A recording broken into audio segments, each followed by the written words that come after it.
పాలన జరగడం చాలా దురదృష్టకరం. మొదటి నుండి తెలంగాణ సంస్కృతిని నిలబెట్టుకోవాలని పోరాటం చేసిన సంస్థ, ఆరాటపడ్డ సంస్థ తెలంగాణ జాగృతి. కాబట్టి మరి ఏదైతే కేవలం 10,000 మందితో బతుకమ్మ రికార్డు చేసి ఒక రకంగా తెలంగాణ మహిళలను అవమానించారని మేము భావిస్తూ ఉన్నాం. కాబట్టి వచ్చే సంవత్సరం తెలంగాణ జాగృతి ఆధ్వర్యంలో 1,00,000 మంది మహిళలతోని మేము బతుకమ్మ సంబరాలు చేసి గిన్నిస్ రికార్డు ఎక్కించి ఖచ్చితంగా బతుకమ్మ పండుగ అంటే తెలంగాణ ఆడబిడ్డల పండుగ అనేటటువంటి విషయాన్ని నిరూపిస్తాం. ప్రభుత్వం మా మరుసటి సంవత్సరం మాకు పోటీ వస్తే దాన్ని కూడా బ్రేక్ చేసినట్టు మళ్ళీ చేస్తాం. అల్టిమేట్గా మా ఆలోచన ఏంటంటే తెలంగాణ తల్లి బొమ్మ ఎవరు పెట్టినంటే తెలంగాణ ప్రజలు పెట్టిరన్నట్టు రావాలి, కానీ రేవంత్ రెడ్డి గారు పెట్టినని వచ్చే విధంగా వారు ఏదైతే ఈ కుట్రలు చేస్తూ ఉన్నారో వాటిని ఖచ్చితంగా ఎదుర్కోవడానికే ఈ ప్రయత్నం చేస్తాం. వచ్చే సంవత్సరం 1,00,000 మంది మహిళలతోని తెలంగాణ జాగృతి ఆధ్వర్యంలో ఖచ్చితంగా హైదరాబాద్ నగరంలో చేసి చూపిస్తామని సందర్భంగా ప్రజలందరికీ కూడా తెలియజేస్తూ ఉన్నాం. అదేవిధంగా మరి మీ అందరికీ తెలుసు, బీసీ రిజర్వేషన్ల కోసం తెలంగాణ జాగృతి అగ్రభాగాన నిలబడి పోరాటం చేస్తున్న విషయం మీ అందరికీ తెలుసు. అందరం కొట్లాడినాం, అందరం ఆరాటపడ్డాం. బీసీ కుల గణన జరిగినప్పుడే మేము చెప్పినాం, ఈ లెక్క తప్పుల తడక, మీ లెక్క కరెక్ట్ అయితే గ్రామ పంచాయతీల వారీగా డీటెయిల్స్ పెట్టమని ఆనాడే చెప్పినాం. ఆనాడు ఇంకో మాట కూడా చెప్పినాం, మీరు డీటెయిల్స్ పెట్టండి, దాంతోపాటు భూసాని కమిషన్ రిపోర్ట్ను అసెంబ్లీలో పెట్టండి, అసెంబ్లీలో డీటెయిల్స్ ఇవ్వండి, ఒక శాంక్టిటీ ఇవ్వండి మీరు చేసినటువంటి ఈ జనగణనకు, లేకపోతే కోర్టులో ఇబ్బందులు అవుతాయని ఆనాడే చెప్పినాం. అయినా ప్రభుత్వం వినలేదు. ఆనాడు ఇంకో మాట కూడా చెప్పినాం, ఒక్కటి కాదు మీరు 3 బిల్లులు పెట్టాలి, లేకపోతే ఎవరు కోర్టుకు పోయినా అన్నిటికీ ఇబ్బంది వస్తుందంటే అది కొంత విని మీరు 2 బిల్లులు పెట్టినారు. అందుకే ఇవాళ ఏ ఇబ్బంది వచ్చినా కేవలం రాజకీయపరమైనటువంటి జీవోకే ఇబ్బంది వస్తుంది తప్పితే విద్యా ఉద్యోగాల విషయంలో ఇబ్బంది రాదు. అదొకటి సంతోషించదగ్గ పరిణామం. అయితే ఇప్పుడు తెలంగాణ బీసీ బిడ్డలు నేను కోరేది ఏంటంటే 42% కాంగ్రెస్ గవర్నమెంట్ జీవో ఇచ్చింది. ఇచ్చిన తెల్లారే ఇస్తుందనే వార్త రాగానే మళ్ళీ కాంగ్రెస్ పార్టీ నాయకులే కేసు వేయించారు. అది నేను కాదు, ఇంటర్నెట్ అంతా కోడై కూస్తున్నది. అనేక రకమైన సాక్ష్యాధారాలతో అనేక మంది కేసు వేసిన వ్యక్తులు రేవంత్ రెడ్డి గారి దగ్గర మనుషులని కూడా చెప్తున్నటువంటి సందర్భం కనబడుతున్నది. ఎట్ ద సేమ్ టైం వీళ్ళేమో వీళ్ళు ఇచ్చిన జీవోనే వీళ్ళు కేసులు వేస్తారు.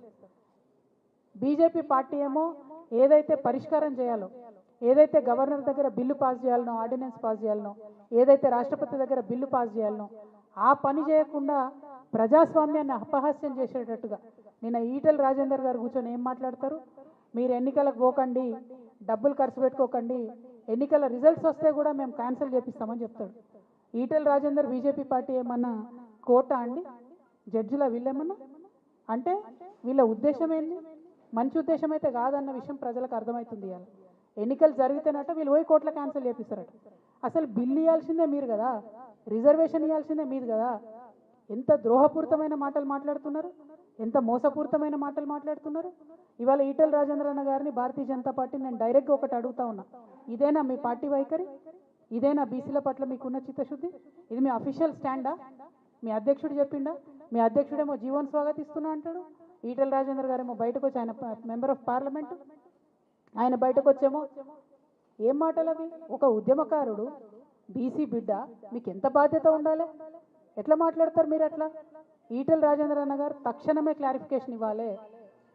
అంటే ఇది ఏం కుట్ర? ఒక పక్క కాంగ్రెస్ పార్టీ ఏమో జీవో ఇస్తుంది, ఇంకో పక్క జీవోను అడ్డుకోవడానికి వాళ్ళే కోర్టుకు పోతారు, ఇంకొక పక్క ఎలక్షన్ వస్తుంది అనేటటువంటి సంబరంలో కనీసం చాలా చోట్ల బీసీలకు అవకాశం వస్తుందని అనుకుంటుంటే మీరు ఎన్నికలకు పోకండి, మీరు ఖర్చు పెట్టుకోకండి, మేము కోర్టుకు పోతామని చెప్తారా? మీరు ఏం పార్టీ మీది?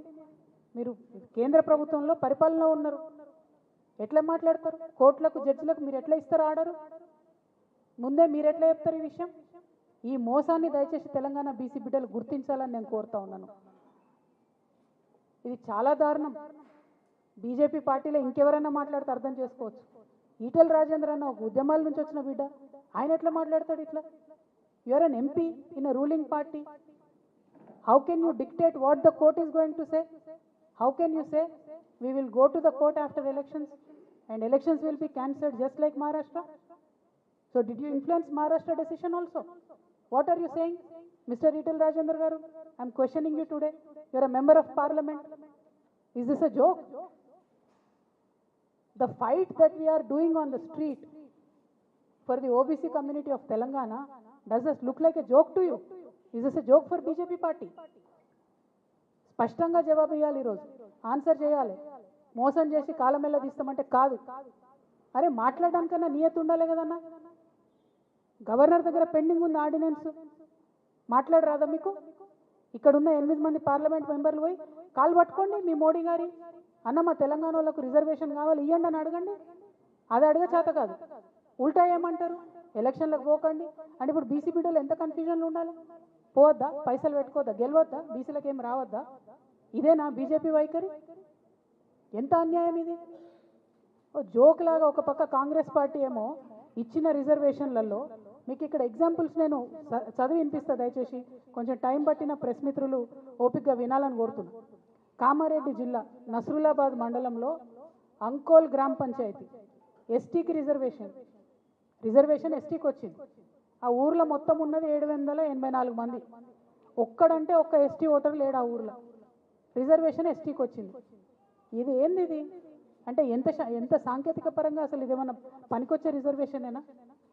అట్లనే పెద్ద కొడపతల్ మండలం దావన్ తండా ఈ పంచాయతీని ఎస్సీలకు రిజర్వేషన్ చేశారు. అక్కడ ఒక్కరంటే ఒక్క ఎస్సీ ఓటర్ లేడు. ఎక్కడికి వెళ్ళి వచ్చి పోటీ చేయాలి ఎస్సీలు? మరి పోటీ చేస్తే ఆ గ్రామంలో ప్రజలకు ఏం న్యాయం జరుగుతుంది? మాచారెడ్డి మండలం వడ్డెరగూడెం తండా, మొత్తం ఊరంతా వడ్డెరలే ఉంటారు, అంటే బీసీలు ఉంటారు. అక్కడ సర్పంచ్ పదవి ఎస్టీకి వచ్చింది. మరి ఎక్కడి నుంచి ఎస్టీ వచ్చి అక్కడ పోటీ చేయాలి? ఎట్లా గెలవాలి? నాగర్ కర్నూలు జిల్లా, ఇదైతే మరీ దారుణం. నాగర్ కర్నూలు జిల్లా అమరాబాద్ మండలం కుమ్మరోన్పల్లిలో ఇదివరకు కూడా సర్పంచ్ సీటు ఎస్టీకి రిజర్వ్ అయింది. అయితే గ్రామంలో ఎవరు ఎస్టీలు లేకపోవడంతో అసలు ఆ గ్రామంలో ఇదివరకు కూడా సర్పంచ్ ఎన్నికలు జరగలేదు. ఇక ఎంత ఘోరం ఉన్నాయి మన ప్రభుత్వాలంటే, ఇదివరకే ఎన్నికలు జరగని ఆ గ్రామంలో ఇప్పుడు మళ్ళీ ఎస్టీకే రిజర్వేషన్ వచ్చింది. మళ్ళీ ఎట్లా జరుగుతుంది ఎన్నిక? అంటే ఆ ఊరు పోయినసారి ఎన్నికలు జరగలేదు, ఇప్పుడన్నా రిజర్వేషన్ మార్చాలి కదా, సరి చేసుకోవాలి కదా, అక్కడ కూడా జరగలేదు. ఇక నల్లగొండ జిల్లా చింతపల్లి మండలం తక్కలపల్లిలో ఎస్టీ ఓట్లు 2 ఉన్నాయి. అక్కడ ఎంపీటీసీ స్థానాన్ని ఎస్టీకి ఇచ్చారు, ఇంకో 2 వార్డులను కూడా ఎస్టీకి ఇచ్చారు. ఇద్దరే ఉన్నారు, 3 ఎస్టీ రిజర్వేషన్లు ఇచ్చారు. అంటే ఇది ఏం కుట్ర, ఇదేం పద్ధతి? ఇందుకోసమే మేమేం అడిగినామంటే, మీరు గ్రామ పంచాయతీల వారీగా డీటెయిల్స్ పెట్టండి, జనాభా వివరాలు ఇవ్వండి. ఇస్తే అక్కడ జనాభా ఎవరు ఎక్కువ ఉంటే అక్కడ వాళ్ళకు, ఓసీ లేకుంటే ఓసీలకు వస్తుంది, ఎస్సీ లేకుంటే ఎస్సీలకు వస్తుంది, బీసీ లేకుంటే బీసీలకు వస్తుంది. అలా పెద్ద విషయం ఏముంది? ఇంత సింపుల్ ఇష్యూని కాంప్లికేట్ చేసి, ప్రజలను మోసం చేసి, ద్రోహం చేసి ఏం బాగుంటాయి ఈ 2 పార్టీలు? ఈ 2 జాతీయ పార్టీలు చేస్తున్నటువంటి విధానాలు ఏంది? దయచేసి ఒకసారి తెలంగాణ ప్రజలు ఆలోచించాలని నేను కోరుతా ఉన్నా. ఇంత పెద్ద లిస్ట్ ఉంది, 3 పేజీల లిస్ట్ ఉంది, ఎగ్జాంపుల్స్తో సహా ఒక్కొక్క గ్రామ పంచాయతీలో ఎంత దారుణంగా ఉంది. అసలు బీసీలు లేని దగ్గర బీసీ రిజర్వేషన్ ఇచ్చారు, అసలు ఓసీలు లేని దగ్గర ఓసీ రిజర్వేషన్ ఇచ్చిండ్రు. ఇందుకోసమే మేము అడిగేది, పారదర్శకంగా ఉండాలి, డేటా బయట పెట్టాలి. మీరు డేటా బయట పెడితే రిజర్వేషన్లలో ఎంత శాంక్టిటీ ఉంది, ఎంత క్లారిటీ ఉంది అన్న విషయం కూడా వస్తుందనే విషయాన్ని నేను ఈ సందర్భంగా తెలియజేస్తా ఉన్నాను. At the same time Revanth Reddy గారు నేను సూటిగా ప్రశ్నిస్తున్నా, చాలా గొప్పగా 30 ఏండ్ల ఉద్యమాన్ని నేను ఒక కంక్లూజన్కి తీసుకొచ్చిన, ఎస్సీ వర్గీకరణ చేసిన అని చాలా పెద్ద ఎత్తున అసెంబ్లీలో స్పీచ్ ఇచ్చి మందకృష్ణ మాదిగ గారిని పిలుచుకున్నారు, శాల్వాలు కప్పిండ్రు, సన్మానం చేసిండ్రు. అందరం కూడా అనుకున్నాం, మరి వర్గీకరణ సమస్య ఎండ్ అయిపోయింది, మంచి జరిగిందని. వర్గీకరణ సమస్య ఎండ్ చేసినామన్నారు, షమీమ్ అఖ్తర్ కమిషన్ వేసిండ్రు, అసెంబ్లీలో బిల్లు పెట్టిండ్రు, వర్గీకరణ చేసినామని చెప్పారు. మరి చేసినటువంటి వర్గీకరణ ఈ రిజర్వేషన్లలో రిఫ్లెక్ట్ కావాలన్నా వద్దా?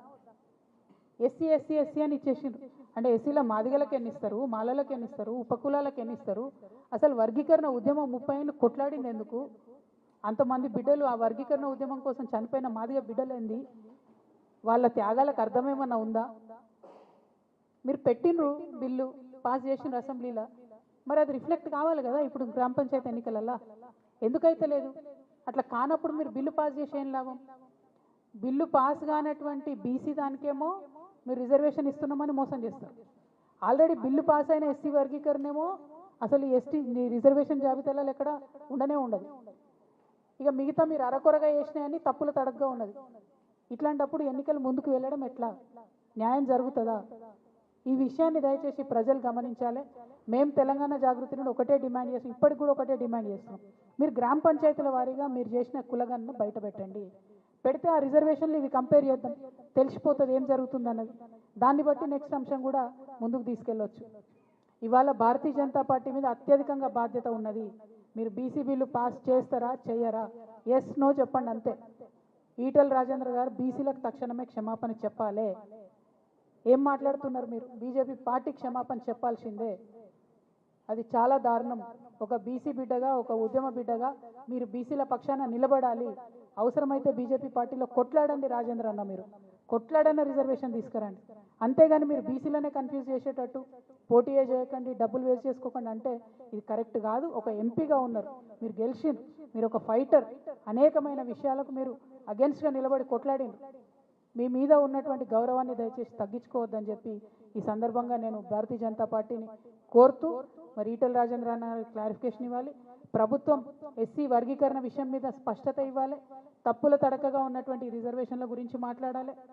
అదేవిధంగా తెలంగాణ వాదులు, తెలంగాణ ఆడబిడ్డలు అందరూ కూడా వచ్చే సంవత్సరం మనం ఈ ప్రభుత్వం చేసినటువంటి రికార్డుని 10 రికార్డుతోని బద్దలు కొట్టడానికి ఆడబిడ్డలు, తెలంగాణ జాగృతి నాయకులందరూ కూడా సమాయత్తం కావాలని చెప్పి మీ అందరినీ కూడా కోరుతూ నేను సెలవు తీసుకుంటున్నాను.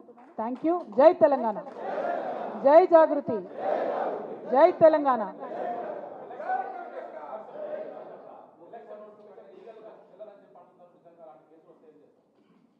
నేనేమంటున్నా అంటే ఎలక్షన్ నోటిఫికేషన్ ఇచ్చే ముందే ప్రభుత్వం దగ్గర మొత్తం వ్యవస్థ ఉన్నది. వాళ్ళు ఆలోచన చేసుకోవాలి, ఇది నిలబడుతుందా నిలబడదా. ఎలక్షన్ కమిషన్ ఇచ్చింది నోటిఫికేషన్, ఇచ్చినాక కోర్టుకు వెళ్తున్నటువంటి వాళ్ళు ఉన్నారు. సో ఈ కన్ఫ్యూజన్ అంతా కూడా ఎందుకు? ప్రభుత్వానికి చిత్తశుద్ధి లేదు కాబట్టి, బీసీలకు రిజర్వేషన్ ఇచ్చే ఆలోచన కాంగ్రెస్ పార్టీకి లేదు కాబట్టి ఈ కన్ఫ్యూజన్ క్రియేట్ చేస్తున్నారు. మీకు నిజంగా క్లారిటీ ఉంటే ఇన్ని రోజులు ఆగిండ్రు, ఇంకో 2 నెలలు ఆగండి, ఇంకో 3 నెలలు ఆగండి. బీజేపీ ప్రభుత్వం మీద ఒత్తిడి తీసుకురండి. క్లియర్గా ఆర్డినెన్స్నో లేకపోతే రాష్ట్రపతి దగ్గర ఉన్నదో పాస్ చేపియండి. చేపించిన తర్వాత మీరు ముందుకెళ్ళొచ్చు కదా. ఇప్పుడు అర్జెంటుగా ఎలక్షన్ పెట్టి ఇంత కన్ఫ్యూజన్ చేసి